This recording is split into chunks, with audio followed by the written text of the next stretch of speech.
Hi, this is Rachel from the blog thislovelyllittlefarmhouse.com, and today I'm going to show you how to make a super easy rosemary sourdough discard pizza crust. It's a really perfect way to use up some of your sourdough if you have a lot of it and it seems like it's just growing and growing and growing. It's a delicious way to use up some of your sourdough. It doesn't have to be fed recently, but I'll talk about all of that a little bit later. But first I wanted to say thank you for watching this video. I really am glad that you're here. I appreciate you taking the time to watch my videos and subscribe and like and comment. It means so much to me as a content creator trying to grow a YouTube channel. That's what really matters to YouTube, is interaction with people who are watching videos. So I really appreciate it. This video is a collaboration with some of my other blogger friends, so be sure and go check out their videos. I'll put the link in the description below. Marisa from Bumblebee Apothecary, she shares nourishing recipes, natural remedies, and do-it-yourself skincare and home remedies over at her channel, Bumblebee Apothecary. Laura from Our Oily House shares healthy recipes, natural remedies, and essential oil education. So be sure and check her out at Our Oily House. And also Mary from Mary's Nest. She teaches about traditional cooking, bone broth, ferment, sourdough, all kinds of stuff like that. So, and she has tons of recipes on her channel, so go check her out too. And like I said, I'll put all those descriptions in the box below, and also a direct link to pin this recipe on Pinterest.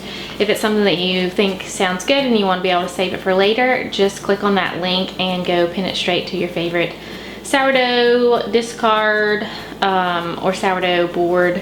And I really appreciate when you share. So definitely go check out the other sourdough pizza crust recipes that those three are sharing on their channels. So let's move on to sourdough pizza crust. Ever since I got my sourdough starter, pizza is one of our weekly supper staples. And I used to never make pizza because the crust is so difficult. It's just like every crust recipe you look at, it's very involved, it's very time consuming, and I don't have that much organization or time or anything else to want to do that. Or you have to buy crust, which I feel like kind of defeats the purpose of making it home. But I mean, we did some, but not a lot, just because it wasn't an easy thing to do. But now with Sourdough Starter, it's a really easy thing to do.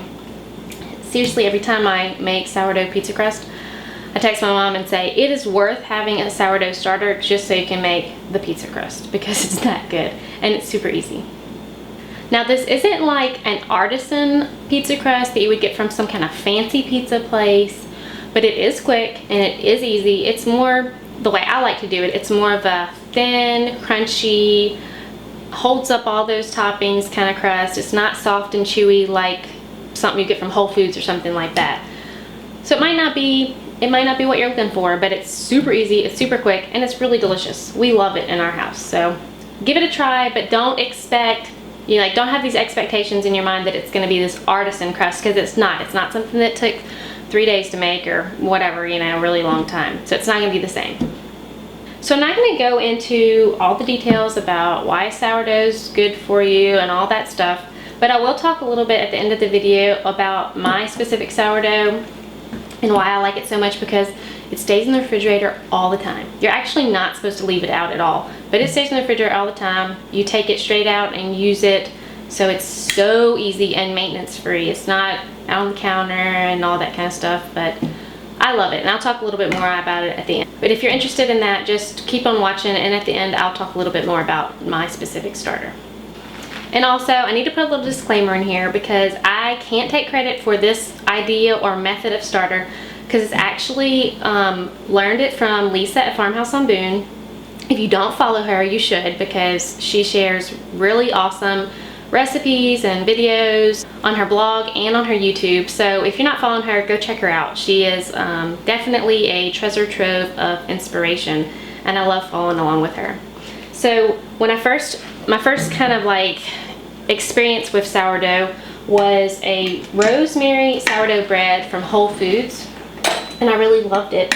And I loved Lisa's easy, no fuss sourdough crust but I wanted to try to combine the two. So this is kind of my spin-off of her sourdough crust method, kind of a hybrid between like a rosemary sourdough bread and a pizza crust. So just wanted to put that out there. I did not actually come up with this idea. This is just my rendition of it. So I'm just stirring my starter up. It's been in my fridge for a few days. I think I fed it like 2 days ago. Okay, I'm using my cast iron griddles to do the pizza, and that's what we really like. It makes a really nice crunchy, crusty pizza crust. And I usually do 2 because me and my husband like different things on them. So I do him one and me one. And then he usually eats all of his and I have leftovers for the next day. So these are 11 and 1/4 inch griddles. The important thing is though, you want to preheat your cast iron skillets or griddles or whatever you're using in your oven when it's preheating. So I do mine at 450 degrees. So I'm going to go ahead and stick these griddles in there to be warming up while we're talking and mixing up our dough and stuff. Okay, so griddles are in the oven warming up, 450 degrees, and I'm gonna mix up my crust.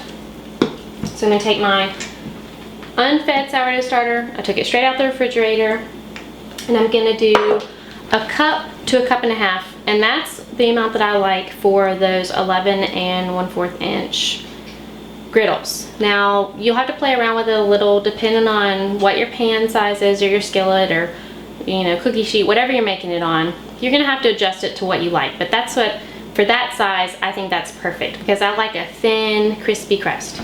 So I'm gonna get a cup, and I usually do like a heaping cup. So I'm gonna get some starter.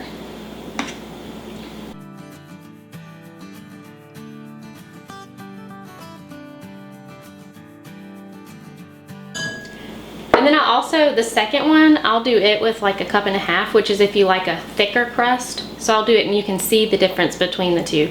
But if you want like a really nice thin crispy crust, do just a little more than a cup for that size pan. It will be different if you have like a much bigger size pan. Okay, and then I'm gonna add a 1/2 teaspoon of salt. This is just regular table salt. You can use, if you have sea salt or whatever you want to use. I just have regular salt. Okay, so a 1/2 teaspoon of salt. And then I'm gonna add 2 tablespoons of olive oil.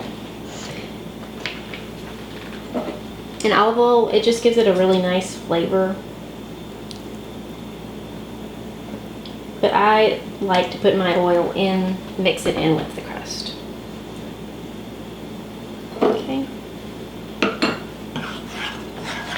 Then just mix all that together.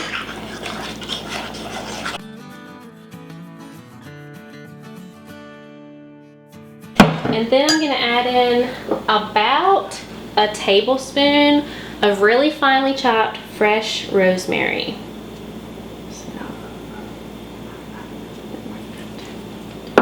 Get that mixed in really well. And you could always do different herbs. You could do like an Italian herb seasoning blend, but I just love the subtle flavor that the rosemary gives it. And I'm gonna get my griddle out of the oven where it's been preheating. All right, so my griddles are nice and hot. They're actually smoking a little. I don't know if you can see that, but I put about a tablespoon of oil in my griddle. I forgot to say that before I put it in the oven. So it helps crisp the crust and stops it from sticking and all that kind of good stuff. So forgot to mention that. But we're just gonna pour our crust dough into the hot skillet here. You can hear it sizzling.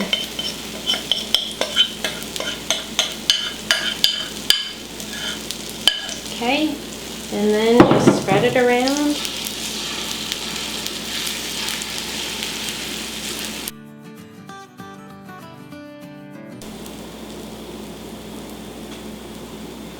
Okay, now I'm gonna put it back in the oven and bake it for between 15 and 20 minutes is how I like mine, because I like it really crunchy. I know I've said that lots of times. So I do mine closer to the 20 mark, but you want to watch it because it is thin and it can tend to burn. So you want to watch. It gets to that breaking point really quickly. The next one, I'm gonna do the 1.5 cup thicker version. So I'm not gonna like re-explain everything. And I pretty much do the same amount. Like I might do 3/4 a teaspoon of salt instead of a half, but you know, it's not that big of a difference. I pretty much do the same amounts of the rest of the stuff.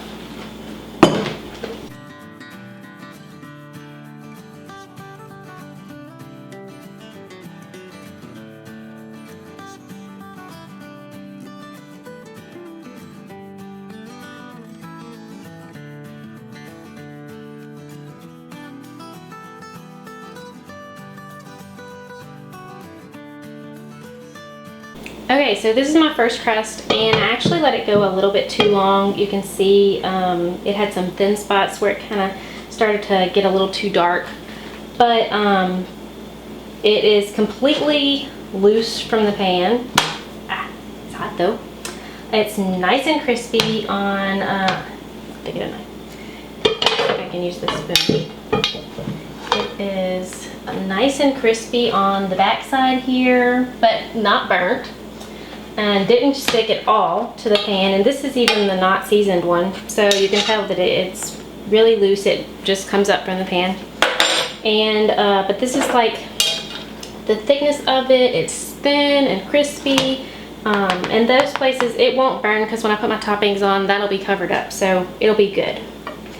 And then I'm going to show you what the thicker one looks like. So this was 20 minutes. So I mean, this is good with me. I still love it. I think it's going to be perfect. But if you don't want those thin spots to get so crispy, you could take it out at like 17 minutes maybe, or 15 minutes, whatever.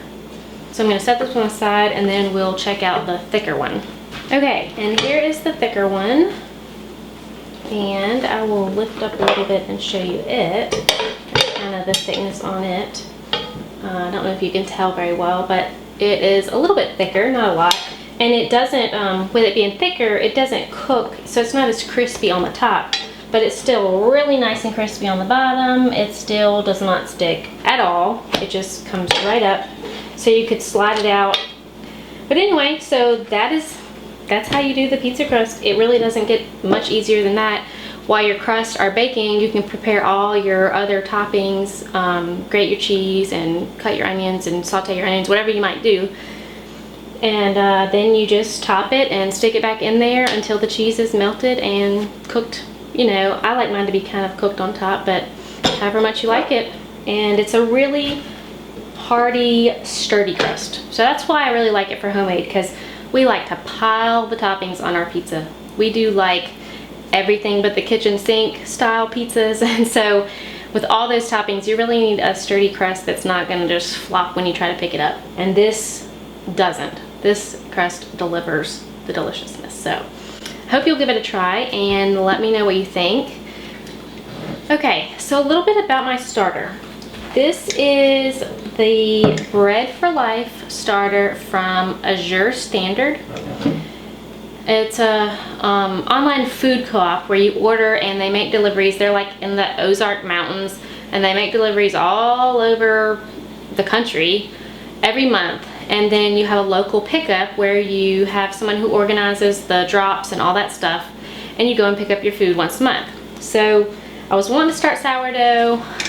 I don't know if I had not seen how to do your own, or if I just didn't want to go through all that stuff. I don't remember, but I saw this sourdough starter on SourdoughStarter.com when I was making a food order, and so I ordered it. And it came that drop, and I got it.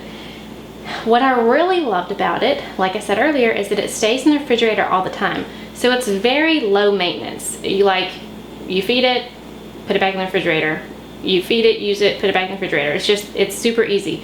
You don't have to worry about like if it's on the counter, has it been fed soon enough, or it's gonna, you know, get contaminated with other stuff or whatever. And I actually do keep mine in this swing top jar, and I keep it latched. So it's in there pretty airtight. It has not hurt it. It's been in there for months like this, and it works really well. So I'll just, if I don't use it, I'll just take it out. I try to feed mine every evening, but I do forget sometimes. So, I mean, it might only get fed every other day, but it still does really well. So it is all whole red, hard red wheat.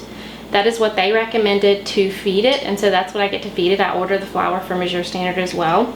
And I'll put a link for all that stuff in the description below if you're interested in going and checking it out. But they also have a DVD, tells you all about it and recipes to use for it and stuff like that, for bread and cinnamon rolls and dinner rolls and all that good stuff. But anyway, it's just I felt like it's a really easy starter. It's 100% whole wheat, so all that good stuff.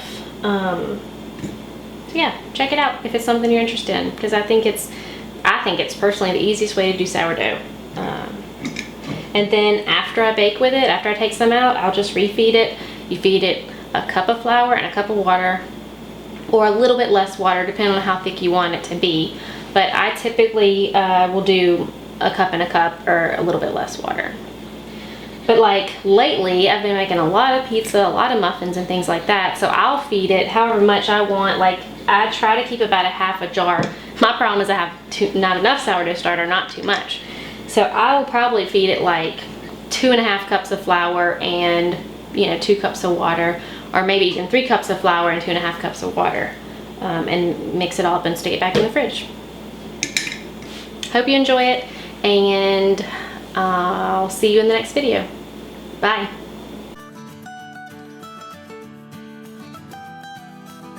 That on her Facebook, on her blog.